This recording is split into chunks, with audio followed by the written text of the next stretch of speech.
ইহুদিদের ব্যাপারে কোরআন বলেছে অদুরিবাত আলাইহিমুয যিল্লাতু ওয়াল মাসকানা ওয়া বাউ বিগদাবিম মিনাল্লাহ।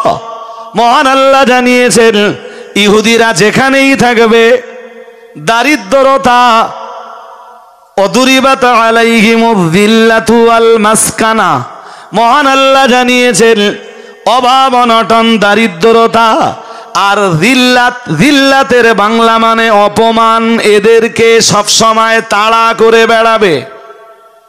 বলুন নাউজুবিল্লাহ। এরা যেখানেই যাবে সেখানে অভাব, অভাব মুক্ত এরা কখনো হবে না। আজকের ইসরায়েল বিরাট শক্তিশালী, বলো বহুত পয়সা ওর গা, সারা পৃথিবী ওরা রাজ করছে। দেখবেন ইসরায়েলের প্রোডাক্ট আপনার ঘরে ঢুকেও দেখবেন কিছু না কিছু আপনার বাড়ি আছে, যে প্রোডাক্টটা ইসরায়েল থেকে তৈরি হয়েছে। দোস্ত, ওরা লেখাপড়ায় এত এগিয়ে, জানো যে তামাম পৃথিবীতে ওরা রাজত্ব করছে। কত? তামাম পৃথিবীতে ওরা রাজ করছে, ভারতবর্ষের উপরে ওরা রাজত্ব চালাচ্ছে। ওদের তৈরি করা জিনিস, ওদের প্রোডাক্ট অল ওয়ার্ল্ডে চলছে। জ্ঞান বুদ্ধি আছে না নেই? জোর করে বলে না। হ্যাঁ, ইহুদিরা কি বলে জানেন? একটু আগে আয়াত পড়ে কি শোনালুম, অকালাতিল ইয়াহুদু উযাইর ইবনুল্লাহ অকালাতিন নাসারাল মাসীহ ইবনুল্লাহ। ইহুদিরা বলে উযাইর আল্লাহর বেটা। বলুন নাউজুবিল্লাহ। ঈমান আছে না গেছে? এবার বলুন জান্নাতি না জাহান্নামী? হ্যাঁ, জ্ঞান বুদ্ধি থাকার পরেও খ্রিস্টানরা বলে ঈসা আল্লাহর বেটা, ঈসার মা আল্লাহর বিবি। আরো আওয়াজ দিয়ে বলেন, আরো আওয়াজ দিয়ে বলেন। এবারে বলুন এই খ্রিস্টান জাতি জান্নাতি না জাহান্নামী? জাহান্নামে যাবার জন্য লেখাপড়া কোনো, জাহান্নাম থেকে বাঁচবার জন্য লেখাপড়া কোনো কাজে আসলো না, শিক্ষা কোনো কাজে আসলো না, জ্ঞান কোনো কাজে আসলো না, বিবেক কোনো কাজে আসলো না। তাহলে হিসাব অনুযায়ী তো এটাই পাওয়া গেল, ইহুদি খ্রিস্টানদের এত লেখাপড়া থাকা সত্ত্বেও ওরা ওদের দেহটাকে জাহান্নামের খোরাক, জাহান্নামের খোরাক হিসাবে তৈরি করে নিচ্ছে। ওরা নিজেদেরকে জাহান্নামী হিসাবে প্রস্তুত করে নিচ্ছে। ও ভাইরা আমার, এবার একটু দয়া করে বলুন, একজন মানুষ নিজের দেহটাকে জাহান্নামের জন্য বানাবে, এটা তার নিজের জন্য ন্যায় বিচার না অন্যায় বিচার? জোর করে বলেন। আরে আপনি নিজেকে জান্নাতি না বানিয়ে আগুনে পোড়ানোর জন্য দেহটাকে তৈরি করলেন। আপনার নিজের দেহের উপরে আপনার এই বিশ্লেষণটা, আপনার এই বিচারটা ন্যায় বিচার না অন্যায় বিচার? অন্যায় বিচার তো। এই জন্য আব্দুল্লাহ ইবনে আব্বাস বলেছেন সূরা নাহালের 90 নম্বর আয়াতের ব্যাখ্যায়, ইন্নাল্লাহা ইয়ামুরু বিল আদলি, নিশ্চয়ই আমার আল্লাহ আদলের নির্দেশ দিয়েছেন, ন্যায় পরায়ণতার নির্দেশ দিয়েছেন, ন্যায় বিচারের নির্দেশ দিয়েছেন। ও আমার বান্দারা, ওই ন্যায় বিচার অন্যের উপরে আগে করা লাগবে না, আগে তুমি তোমার নিজের উপরে ন্যায় বিচারটা করো, যাতে তোমায় জাহান্নামে না যেতে হয়। তাই তোমার নিজের উপরে যদি ন্যায় বিচার করতে হয়, যদি জাহান্নাম থেকে নিজেকে তোমায় বাঁচাতে হয়, আগে তুমি সাক্ষ্য দাও লা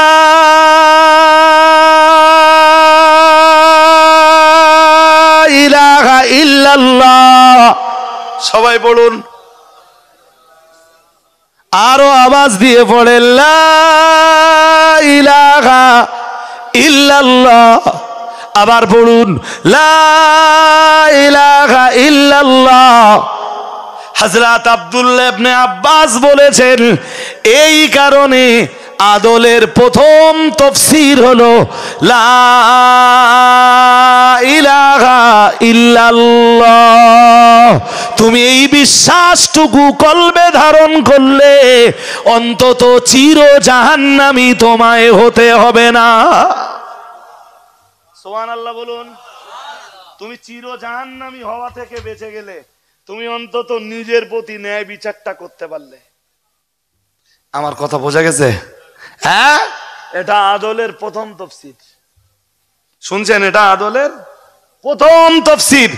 আদলের আরো তফসির আছে ভাই। জি, আদলের দ্বিতীয় তফসির শুনে নেন। আমি আর লম্বা করব না। কটা বাজতে যায় বলুন তো? বাজতে যায় না, বেজে গেছে 2টো ছুঁই ছুঁই। মানে দেখতে দেখতে আমি 2 ঘন্টা পার করে ফেলেছি, আপনারাও বুঝতে পারেননি। জি, আর বাড়লে হবে না। আমারও তো দেহ আর আপনাদেরও কষ্ট হচ্ছিল, এরপরও বসে বসে বসে বসে এতক্ষণ ধরে শুনছেন। কটা জিনিস আছে ওই আয়াতে? 6টা তো? জোর করে বলে না। 6টা আছে। বলছি কটা? একটা। একটার একের ক হয়েছে, একের ক বন্ধু না, একের ক হয়েছে। ক, খ, গ, ঘ। আস্তে আস্তে নামবো তো আমি। 8টা। খিচুড়ি এই হাজি সাহেব যে কি তাবারুক করেছে, জড় ধাওয়া। হ্যাঁ, ইমাম সাহেব মোটে অজনসিয়াত করে না, বুঝলেন? একটা গল্প শোনেন এবার, ছোট্ট 30 সেকেন্ডের। ইমাম সাহেব অজনসিয়াত মোটেই করতে চায় না। এক মুসল্লি, তো ইমাম সাহেবের গ্রামে সভা হচ্ছে, মসজিদের মহল্লায় সভা হচ্ছে। তা এক মুসল্লি ইমামের সাথে আড্ডা মারতেছে, ওই তো হুজুর এত সব রঙে রঙের হুজুররা আসতেছে, তুমি কিছু বলো। ইমাম সাহেব বুঝতে পেরেছে যে আমি এই অজনসিয়াত করিনি বলেই আড্ডা মারতেছে। ইমাম সাহেব বলতে ধরিতা সকাল করে ফেলবো, বলো খিচুড়ি খাওয়া মাথায় তুলবো। আমি আপনাদের তাবারুক খাওয়া মাথায় তুলবো না ভাই। একের খ, একের খ। আদলের আর এক তাফসীর হলো আল ফারদু আবিল ফারাইদ। যেই জিনিসগুলো আল্লাহ ফরজ করে দিয়েছেন সেইগুলো পালন করার নাম ন্যায় বিচার। কথা শুনছেন নাকি? কথা বুঝতে কি অসুবিধা হচ্ছে? হ্যাঁ না বলবেন তো? অসুবিধা হয়? প্রথম ন্যায় বিচার কি বলুন তো? লা ইলাহা ইল্লাল্লাহ। লা ইলাহা। নেমরায় কার সাথে কার কবে মারামারি হবে তাই আপনি বিচার সবাই যে ন্যায় কথা বলবেন, ওসব বহু দূরের কথা। প্রথম ন্যায় পরায়ণতা লা ইলাহা ইল্লাল্লাহ, যেটা আমি আপনাকে এতক্ষণ ধরে বোঝালাম। ইহুদিদের উদাহরণ দিলাম, খ্রিস্টানদের উদাহরণ দিলাম। ও বাবাজিরা ভাইরা, এবার চলুন আদলের দ্বিতীয় ব্যাখ্যা। তার মানে আগে যে ব্যাখ্যাটা করেছি ওটা মনে করুন ক, এবার খ এসে আর একটা ব্যাখ্যা করি। আদলের দ্বিতীয় ব্যাখ্যা হলো আল ফারদু আবিল ফারাইদ। তার মানে আমার আল্লাহ আমাদের জন্য বহু জিনিস ফরজ করে দিয়েছেন না দেননি? জোর করে বলেন। নামাজ পড়া, জোর করে বলেন। 4 বার পড়া ফরজ না 5 বার পড়া ফরজ? এক্সিলেন্ট, 5 বার। রোজা রাখা 25 দিন না 29 অথবা 30 দিন? হয় 29 না, নাহলে 1 মাস। কত? 29ও হতে পারে, 30ও হতে পারে। মাল থাকলে যাকাত দেওয়া, এটা ফরজ না সুন্নাত? জোর করে বলতে হবে। ফরজ, ফরজ। টাকা থাকলে হজ করা, জোরে বলুন। বাবা মারা যাবার পরে বোনের হক বুঝে দেওয়া, ফরজ না নফল? নফল মনে করেও যদি সমাজ অন্তত দিত তাও তো পিঠ বেঁচে যেত। বাপ কত বছর আগে মরে গেছে, বোনের ফারায়েজটাই পুরো মেরে দিলে ভাইরা। ও ভাইরা আমার, মনে রাখুন। আরো বলুন, বাবা মায়ের সেবা করা, জোরে বলুন। একটু একটু ফরজ না পুরো ফরজ? এইবার লাইনে আসতেছেন। এই যত ফরজ রয়েছে এই ফরজগুলো নিজের জীবনে পালন করার নামই হলো ন্যায় বিচার। আল্লাহ আপনি আমায় হুকুম দিয়েছিলেন রাত দিন 5 বার সালাত আদায় করতে, আমি কখনোই অলসতা করিনি। আল্লাহ আমি আমার দায়িত্ব পালন করে আমি নিজের উপরে ন্যায় বিচার করেছি। আল্লাহ আপনি আমায় দায়িত্ব চাপিয়ে দিয়েছিলেন, আপনি আমার উপরে ফরজ করে দিয়েছিলেন মাহে রমজানে 1 মাস রোজাব্রত পালন করা। ও রব্বুল আলামিন আল্লাহ, এই 1 মাস মাহে রমজানের একটা মাসের ভিতরে কোনদিন আমি দিনের আলোতে খানা পিনা করিনি, কোনদিন আমার মাহে রমজানের দিনের আলোতে রোজা অবস্থায় আমার হালাল স্ত্রী থাকা সত্ত্বেও তার আশেপাশে যাইনি। আল্লাহ একটি রোজাও কোনদিন পালন করিনি, শুধু একটা রোজা পালন করা থেকে বিরত হইনি, শুধু আপনার দেওয়া দায়িত্বটা যথাযথভাবে পালন করে আপনাকে খুশির জন্য। ও রব্বুল আলামিন আল্লাহ, আপনি টাকা থাকলে যাকাত ফরজ করে দিয়েছিলেন। আল্লাহ আমি কোনো কৃপণতা না করে সময় মতো যাকাতের মাল প্রতি বছর বার করে দিয়েছি, নির্দিষ্ট ব্যক্তিদের ভিতরে তা বন্টন করে দিয়েছি। ও রব্বুল আলামিন আপনি আমায় সামর্থ্য দিয়েছিলেন, আল্লাহ আমি হজ আদায় করেছি। আল্লাহ আপনি আমায় নির্দেশ দিয়েছিলেন, আল্লাহ আপনি আমায় প্রাপকদের প্রাপ্য বুঝে দেওয়ার নির্দেশ দিয়েছিলেন।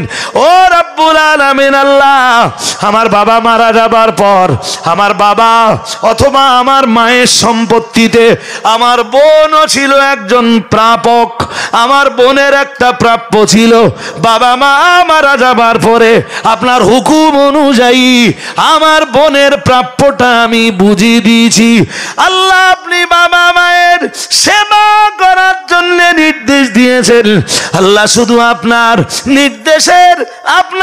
নির্দেশের বাস্তবায়ন করতে যে আমি বাবা মায়ের সাথে তাম জিন্দেগিতে কোনোদিন দুরাচার করিনি, কোনোদিন দুর্ব্যবহার করিনি।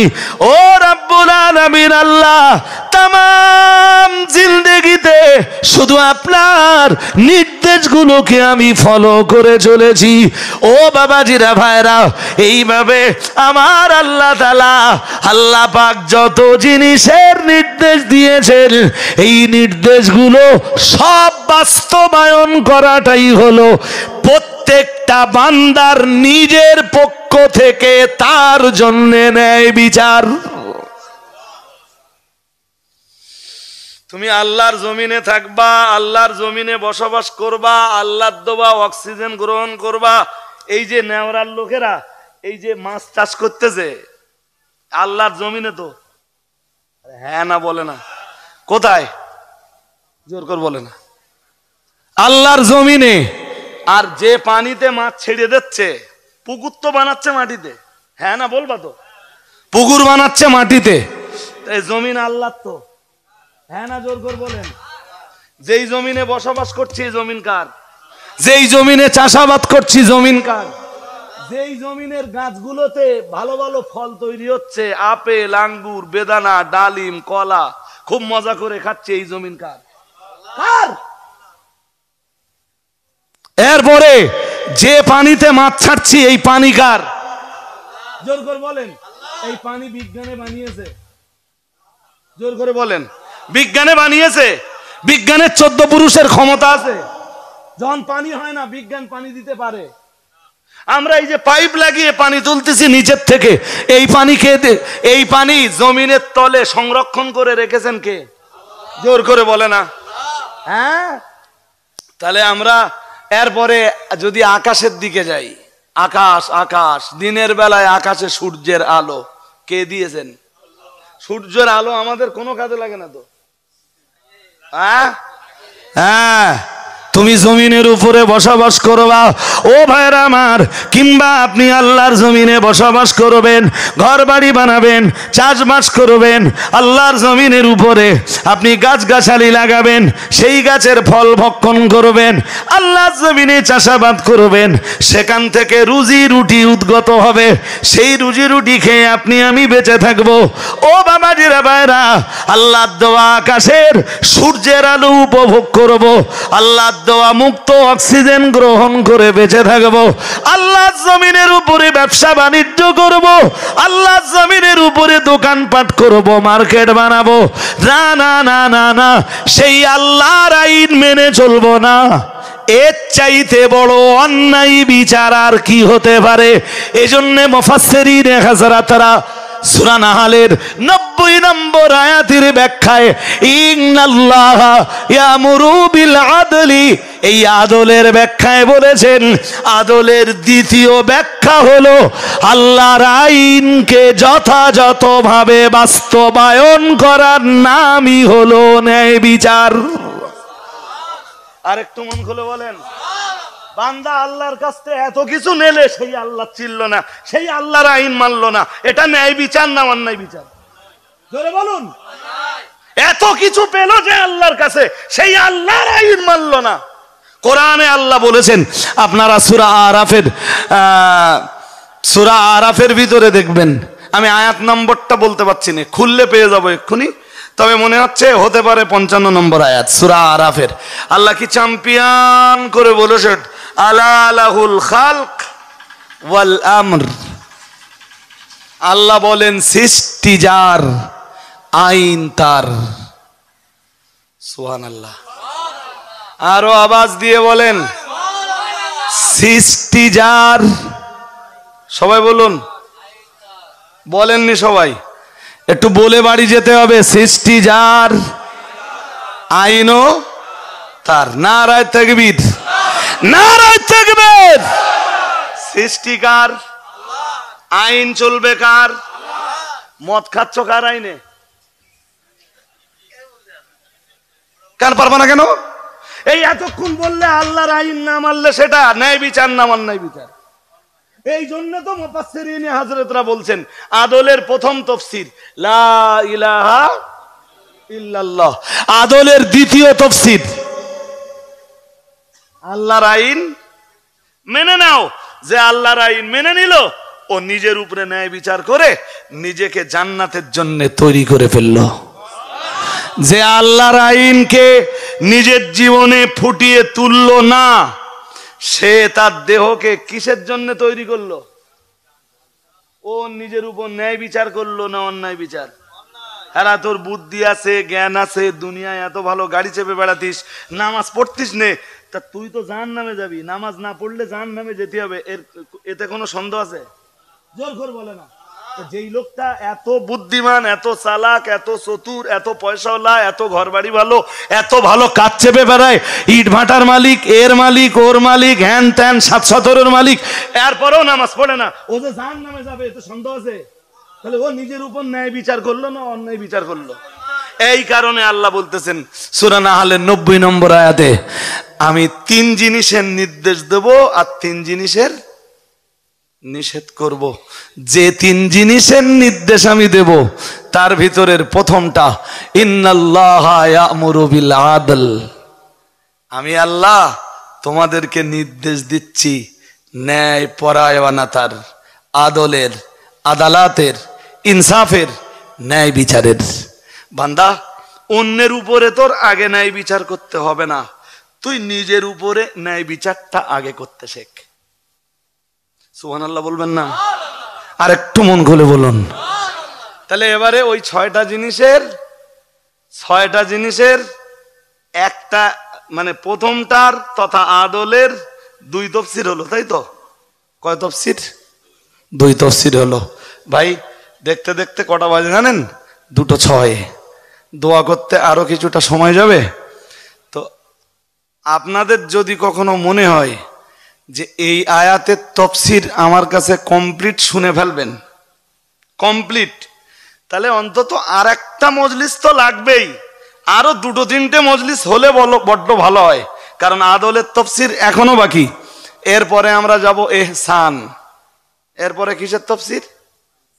ইহসান তো বিরাট ব্যাপার, সমুদ্র, আলোচনা শুধু চলতে থাকবে। ওই যে পর্যন্ত যাবে ওর নিচে যেয়ে আবার হয়, ওর শেষে যেয়ে বলতে হবে কন্টিনিউ, অথবা ওর যে পর্যন্ত লেখা হবে ওর নিচে যেয়ে লিখতে হবে কন্টিনিউ, মানে চলবে। তার মানে চলবে ইনশাল্লাহ। ফের আপনাদের সাথে নেওরা এবং নেওরা পার্শ্বস্থ গ্রামের মানুষ যারা এসছেন